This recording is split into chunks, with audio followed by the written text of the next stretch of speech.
बिस्मिल्लाहिर्रहमानिर्रहीम। आज की वीडियो से हम लोग टॉपिक कवर कर रहे हैं कौन सा, स्मिथ चार्ट का। अब स्मिथ चार्ट में हमारे पास कुछ सवाल हम लोगों को गिवन होते हैं। हम लोगों को करना क्या होता है कि उसकी कैरेक्टरिस्टिक इम्पिडेंस हम लोगों को फाइंड आउट करके बतानी होती है स्मिथ चार्ट के ज़रिए। अब स्मिथ चार्ट से हम लोग किस तरीके से करते हैं कि सबसे पहले आपको सवाल दिया हुआ है हमारे पास, determine the Z in N S W R for a transmission line which is 1.25 lambda long with Z0 50 ohm and ZL 30 plus J40 ohm।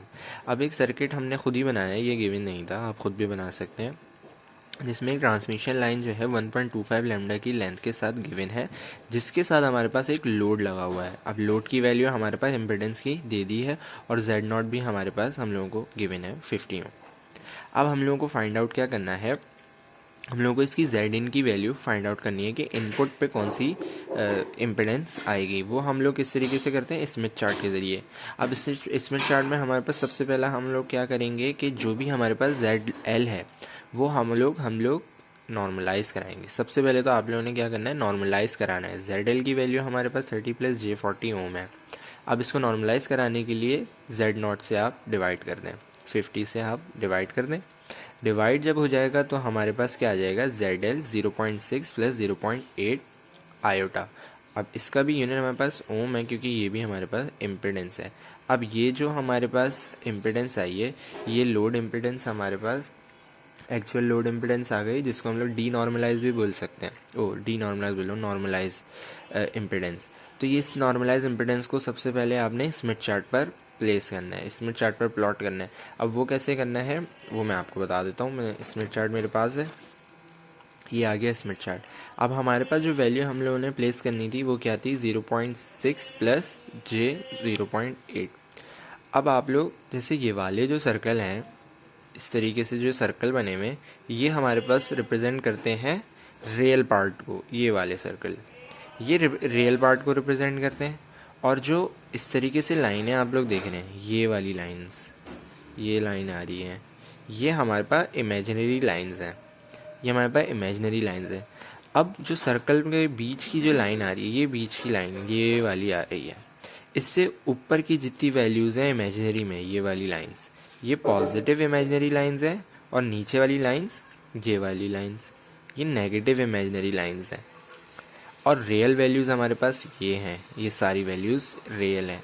अब ये वैल्यूज़ इन सर्कल से आ रही हैं, ये सर्कल जो बने हुए हैं इस तरीके से, ये वाले जो सर्कल्स हैं ये हमारे पास रियल वैल्यू को रिप्रेजेंट करने हैं। अब हमने प्लॉट कौन सा पॉइंट करना है, 0.6 प्लस का 0.8। तो हम लोग देखेंगे इन सर्कल्स में रियल वैल्यूज़ में 0.6 किधर है, तो यहाँ पर आ गया। यहाँ पर हम लोगों ने देखना है 0.6 किधर है, ये 5 4 3 2 1.8 1.6, ये 1 है। 0.9 0.8 0.7 0.6। अब 0.6 ये आ गया। अब मुझे ये लाइन मुझे पता है कि भाई रियल पार्ट तो इसका ये आ गया। अब मैं ऊपर क्यों देख रहा हूँ, नीचे क्यों नहीं देख रहा, क्योंकि मुझे पता है कि मेरा इमेजिनरी पार्ट जो है पॉजिटिव है, ये मैं ऊपर देख रहा हूँ। अब मुझे पता लग गया कि मुझे कौन सा पार्ट देखना है, 0.8 इमेजिनरी लाइन। तो ये वाली लाइंस मुझे देखनी पड़ेंगी, इस तरीके से लाइंस। अब इन लाइंस में मुझे देखना है 0.8 का है, तो इन लाइंस में मैं देख लेता हूँ। ये वाली जो लाइंस हैं, इधर इधर 0, ये 5 है, 4 3, ये 2 1.8 1.7 1.4 1.2, ये 1.0 0.9 और ये आ गया 0.8। तो ये 0.8 आ गया। तो ये वाली लाइन, इस तरीके से मैंने लाइन बनाई, ये वाली है, ये लाइन जा रही है और यहाँ पर 0.6 था, तो 0.6 ये आ गई और 0.8 ये लाइन आ गई।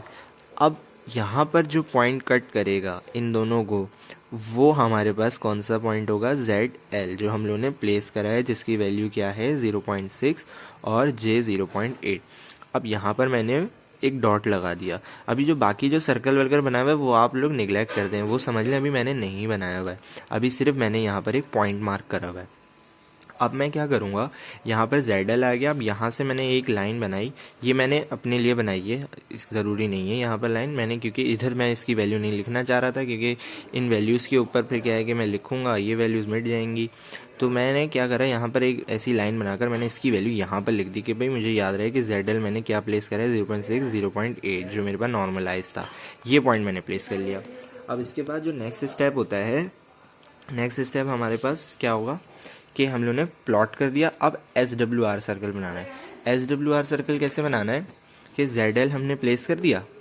अब हम लोग क्या करेंगे, हम लोग लेंगे प्रकार। प्रकार से हमने क्या करना है कि सर्कल के .1, ये रहा .1 जो मिडिल का पार्ट है, यहाँ से प्रकार लेकर हम लोगों ने ये ZL पर रखना है। ZL पर रखेंगे और हम लोग बना देंगे इसका सर्कल। तो देखिए सर्कल वही बनना है जो मैंने ऑलरेडी बनाया हुआ है, ये सर्कल इसका बन जाएगा। अब ये सर्कल मैंने बना दिया, SWR सर्कल भी बन गया। अब SWR की वैल्यू क्या आई वो कैसे पता लगेगी। अब ये जो सर्कल बनाया, अब ये यहाँ पर एक रियल एक्सिस को कट कर रहा है। अब वो जिस वैल्यू पे कट करेगा वो हमारे पास SWR होगी। तो यहाँ पर किस वैल्यू पर कट कर रहा है, ये देखें, ये पॉइंट है, ये पॉइंट किस पर है, 3 पर, 5 4 3। ये जो मोटी लाइंस होती हैं ये 3 4 5, तो यहाँ पर 3 पर कट कर रहा है। तो मेरे पास SWR क्या आ गया, 3। तो मैंने यहाँ से भी एक लाइन बना दी ताकि मुझे SWR में लिख दूँ। यहाँ पर मैंने SWR लिख दिया 3, तो यहाँ पर मेरा SWR क्या आ गया, 3। ये वाली लाइन से भी देख सकते हैं, लेकिन इस लाइन से मत देखिएगा, यहीं से ज़्यादा आसानी है। SWR मैंने लिख दिया 3। अब मुझे क्या करना है, मुझे basically find out Smith chart से क्या करना है, ZIN इनपुट इम्पिडेंस। अब मैंने ये भी बना लिया भाई, सर्कल भी आ गया, SWR भी आ गया, सब कर लिया मैंने। अब मुझे नेक्स्ट स्टेप में क्या करना है, नेक्स्ट स्टेप में मेरे पास क्या है, draw straight line from centre to load impedance point. Load impedance points जो हमारे पास सेंटर ऑफ सर्कल है, यहाँ से मुझे एक लाइन बनानी है जो पास होगी ZL से और ऊपर तक लेकर जानी है। सही है, तो मैंने स्केल रखा, मैंने सेंटर से यहाँ तक की पूरी लाइन बना दी। जो अब इस लाइन को ZL से पास होना ज़रूरी है, तो मैंने लाइन बना दी, मैं ऊपर तक ले गया, यहाँ तक ले गया। अब मुझे क्या करना है कि जहाँ पर इसकी जो वैल्यू आएगी, इस लाइन की जो वैल्यू आएगी वो मुझे लिखनी है। वो क्या आ रही है, यहाँ देखें 0.12 है, ये है 0.13, 0.12, 0.122, 0.124, 0.126। अब ये 124 और 126 के दरमियान है, तो मैंने बीच की वैल्यू लिख दी 0.125।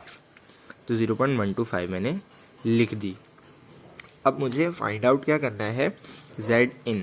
तो मैंने भाई ये इधर 1.25 क्यों प्लस करा दिया यार, ये क्या मसला हो गया। ये हम लोगों ने इसलिए कराया क्योंकि हमारे पास क्या थी, 1.25 इसकी ट्रांसमिशन लाइन थी। अब ZL मुझे पता लग गया, ZL कहाँ है, ZL मेरे पास कौन सी पोजीशन में मौजूद है, जहाँ पर लैम्डा की वैल्यू है 0.125, और मुझे कहाँ प्लेस करना है। अब देखें ZL हमारे पास 0.125 लैम्डा के डिस्टेंस पर मौजूद है। यहाँ पर मैंने लिख दिया, ये ZL आ गया। अब ZL यहाँ पर है, फिर इसमें ट्रांसमिशन लाइन भी तो लगी हुई है ना, ट्रांसमिशन लाइन लगी हुई है 1.25 लैम्डा की, 1.25 लैम्डा की, और इनपुट इम्पिडेंस तो यहाँ है, इनपुट इम्पिडेंस यहाँ है। अब मैं इस पूरे सर्किट को ही इसमें चार्ट में प्लेस कर रहा हूँ, तो मुझे ट्रांसमिशन लाइन भी तो प्लेस करनी पड़ेगी ना। तो मैंने क्या करा, 0.125 के साथ 1.25 प्लस करा दिया। अब इसमें थोड़ी सी एक और कन्फ्यूजन आपको क्लियर करनी होगी मुझे, वो मैं आपको बता देता हूँ। ये चीज़ समझ में आ गई कि 1.25 क्यों प्लस कराया, क्योंकि लोड इनपुट इम्पिडेंस ये रही, फिर ट्रांसमिशन लाइन लगी, उसके बाद लोड इम्पिडेंस लगा हुआ है। लोड इम्पिडेंस का भी तो डिस्टेंस आएगा, लोड इम्पिडेंस इतने डिस्टेंस पर मौजूद है, वो क्या था 0.125 लैम्डा। फिर इसमें प्लस कराएंगे इसकी ट्रांसमिशन लाइन की लेंथ, प्लस कराई, क्या आंसर आया 1.375। तो हमें पता लग गया कि हमारी जो इनपुट इम्पिडेंस है वो प्लेस्ड कहाँ है, 1.375 ओम सॉरी लैम्डा, इतने डिस्टेंस पर मौजूद है। अब स्मिथ चार्ट में इतनी ये वैल्यू ही नहीं होती भाई, स्मिथ चार्ट में ये वैल्यू नहीं होती। स्मिथ चार्ट में 0 से लेकर 1 तक की वैल्यूज़ होती हैं। तो मैं क्या करूँगा, 1.375 जो है ना, इसको मैं माइनस कर दूंगा, 1 से माइनस कर दें ताकि 1 जो है अलग हो जाए। क्योंकि देखें यहाँ से मैं एक बार घूम कर आऊँगा पूरा, तो यहाँ पर 0.5 0.5 बोल रहा हूँ, यहाँ से लेकर यहाँ तक का डिस्टेंस क्या है 0.5 है। फिर यहाँ से लेकर यहाँ तक का डिस्टेंस क्या है 0.5, तो 0.5 0.5 1 हो गया, पूरा 1 हो गया। तो मैं क्या कर लूँगा, मैं सिर्फ करूँगा 0.375 की वैल्यू देखूँगा और फिर मैं 1 कैसे प्लस करूँगा, जैसे 3.75 इधर आया, अब मुझे 1 ऐड करना है, तो मुझे पूरा सर्कल घूमना पड़ेगा ना, पूरा घूम कर आऊँगा तो 1 प्लस हो जाएगा, तो यहीं पर वैल्यू दोबारा एग्जैक्टली आ जाएगी। तो इससे कंफ्यूज मत हो जाइएगा कि मैंने 1 कहाँ चला गया। मैं सिर्फ देखूँगा 0.375 कहाँ आ रहा है। यहाँ था मैं 0.125 प्लस 1.25, अब मुझे यहाँ से मूव करते हुए जाना है 1.375।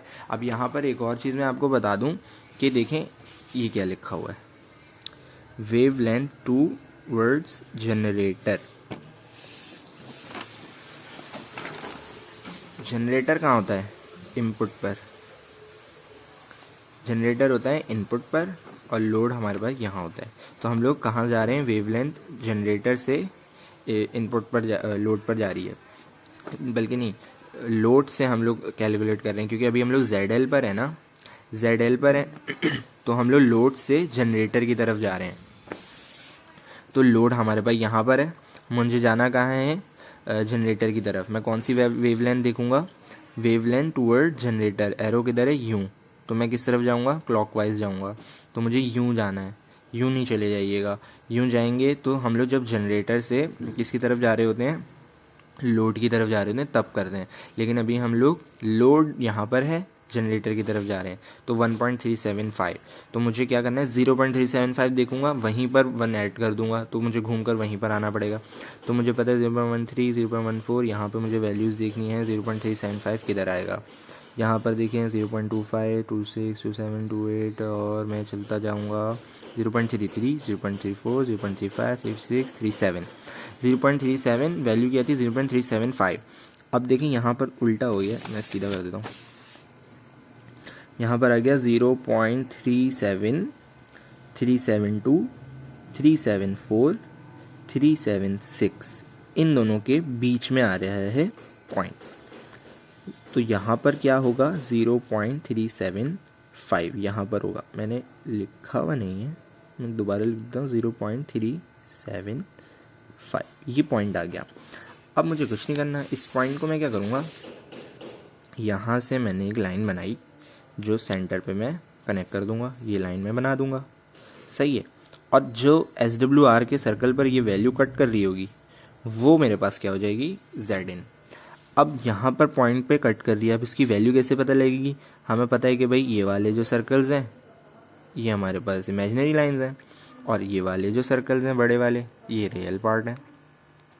तो यहाँ पर जो वैल्यू आएगी, आप रियल की वैल्यू देख लें क्या आ रही है, ये वाली लाइन है, तो ज़रा सा ये लाइन के ऊपर है, इस पूरी लाइन पर नहीं है, ज़रा सा इस लाइन के ऊपर है। तो मैं यूँ जाऊँगा, यूँ जाऊँगा, यूँ जाऊँगा, यूँ जाऊँगा, देखूँगा 0.6, तो ये इस तरफ है, पूरा 0.6 पर नहीं है। तो मैंने क्या ले लिया वैल्यू, मैंने 0.63 ली है, आई थिंक सो 0.62 ली है, तो 0.62 लिख लें। थोड़ी बहुत वैल्यू क्या है कि ऊपर नीचे होगी आपकी, एग्जैक्टली आंसर नहीं आएगा। अब इमेजिनरी लाइन क्योंकि इस लाइन से नीचे है तो नेगेटिव होगा, तो नेगेटिव होगा, तो यहाँ पर हमारे पे इमेजिनरी लाइन ये वाली आ रही है, तो मैंने देखा भाई क्या आ रही है 0.8, 0.8 से थोड़ा सा ऊपर है, तो मैंने क्या ले लिया 0.7 0.5, यहाँ पर समझ लें वैल्यू है, तो मैंने क्या ले लिया 0.79 ले लिया, तो माइनस का 0.79 आयोटा मैंने ले लिया। तो यहाँ पर हमारे पास ZN भी हम लोगों ने निकाल लिया। अब हम लोग देखते हैं और कुछ पूछा हुआ है क्या। तो ये हो गया, find the point of intersection with SWR circle eight 1.25 lambda towards generator. अब आई होप सो ये बात आपको समझ में आ गई होगी कि मैंने 1 क्यों नहीं प्लस कराया।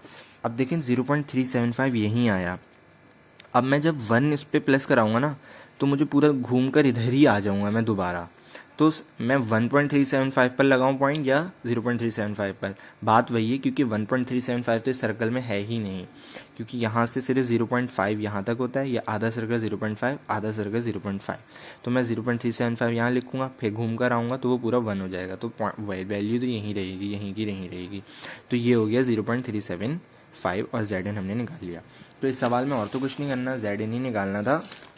एक और सवाल है वो मैं भी समझा देता हूँ। ये मैंने कर लिया Zn। अब ये जो स्मिथ चार्ट से इसकी वैल्यू आएगी ना, वो नॉर्मलाइज्ड है। अब इसको डी नॉर्मलाइज भी कराना पड़ेगा। डी नॉर्मलाइज कराने के लिए क्या करना पड़ता है कि जो भी Zn की वैल्यू आई है बस उसको Z0 से मल्टीप्लाई करा दें तो एक्चुअल इम्पिडेंस आ जाएगी। तो कैरेक्टरिस्टिक इम्पिडेंस Z0 थी, Z0 से मैंने मल्टीप्लाई करा दिया Zin को, तो मेरे पास क्या आ गई, Zin की वैल्यू 31 माइनस 39.5 आएगा। तो ये हमारे पास वैल्यू आ गई। अब इसका एक और सवाल हमारे पास था जिसमें हम लोगों को बताया हुआ था कि सारी चीज़ें वही थी, बस हम लोगों को बोला हुआ था कि 0.40 लैम्डा है। अब जैसे यहाँ पर 0.125 है ना, तो सॉरी 1.25, यहाँ पर 0.40 लैम्डा था, तो वो भी मैं बता देता हूँ। जैसे यहाँ पर 1.25 था आई थिंक सो पिछले सवाल में, यहाँ पर 0.40 है। तो हम लोगों को फिर बताना था कि जब 0.40 होगा तो लैम्डा की वैल्यू क्या हो जाएगी। तो यहाँ पर हम लोगों ने प्लस क्यों करा था वो तो पता लग गया। अब हमारे पास सारी चीज़ें वही हैं, बोल रहे हैं कि भाई सब चीज़ें वही हैं, ZL आपका अभी भी यहीं आ रहा है 0.125, लेकिन यहाँ पर जो वैल्यू है लेंथ जो है 0.40 हो गई है। तो मैंने क्या करा, वही करूँगा मैं, प्लस तो मुझे कराना ही है, 0.40 में प्लस कराऊंगा तो मेरे पास क्या आएगा 0.525। अब 0.525 का मतलब क्या है, माइनस क्यों कराया है उसको छोड़ दें, मैं ऐसे ही करा देता हूँ, आप लोगों को पता लग जाएगा। अब मुझे पता है कि 0.5 यहाँ पर हूँ ना, मुझे पता है कि 0.5 मेरा कहाँ है, 0.5 मुझे पता है कि भाई मेरा यहाँ होता है, क्योंकि आप लोग यहाँ से घूम के जाएंगे ना 0.5 तब भी वो इधर ही आएगा, क्योंकि यहाँ से हमारे पास 0.5 यहाँ होता है। मैं बता देता हूँ 0.375 तो यहाँ था, फिर आगे जाएंगे 0.4243 सीधा कर देता हूँ 0.46 0.47 48 49 और ये 0 पे 5 होता है। ये लिखा हुआ नहीं होता है 0.5, लेकिन होता है ये 0.5 ही है, क्योंकि यहाँ से दोबारा वैल्यूज स्टार्ट हो जाती हैं तो इसलिए 0 लिखा हुआ होता है, तो ये 0.5 है। अब मुझे इससे कितना डिस्टेंस आगे जाना है, 0.025, क्योंकि 0.525 आंसर आया था ना, तो 0.5 में अगर मैं ऐड कराऊँ 0.025 तो मेरे पास वैल्यू तो वही आ जाएगी 0.525, ये पॉइंट है माइनस नहीं है, 0.525। तो मुझे पता लग गया 0.5 इधर है, 0.025 और आगे जाना है मुझे, तो मैंने इधर बनाया हुआ है, बहुत सारी लाइंस हैं, समझ में आसानी से आएगा नहीं।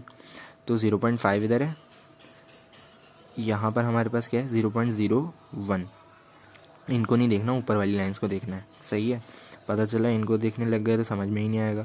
0.0 0.01 सॉरी 0.0, यहाँ पर 0.01 है, यहाँ पर 0.02 है, उसके बाद यहाँ पर 0.03, तो 0.01, फिर ये होता है 0.012 0.014 0.016 0.018 0.02, तो 0.02 आ गया।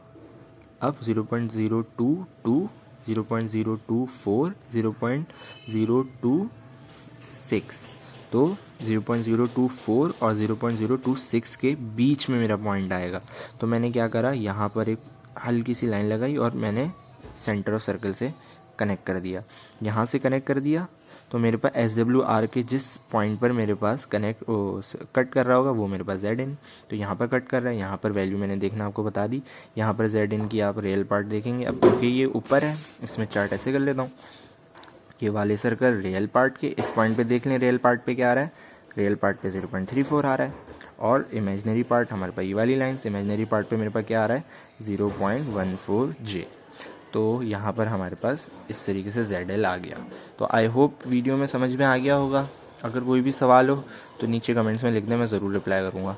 थैंक यू सो मच, अल्लाह हाफिज़।